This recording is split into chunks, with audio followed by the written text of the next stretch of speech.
Hey people, what's going on? It's Jamil, and I want to talk a little bit about the occult and the occult when it comes to street theater and gang stalking.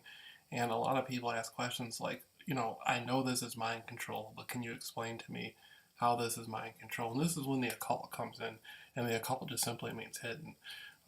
When you see people wearing black and red, or even white and black, but black and red particularly, over and over and over again, that's occult symbolism.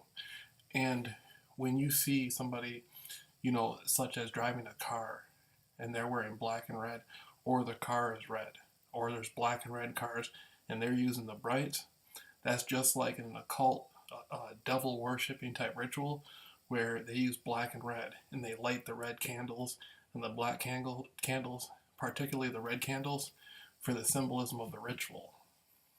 And there's other sorts of symbolic means that they use. But this is a video somebody wanted me to put up on occult rituals, gang stalking. I say gang stalking, but basically it's a form of occult mind control that's used. And Kathy O'Brien, she's from Muskegon, the same area I'm from, and she has tons of stuff online that talks about occult mind control and that type of stuff.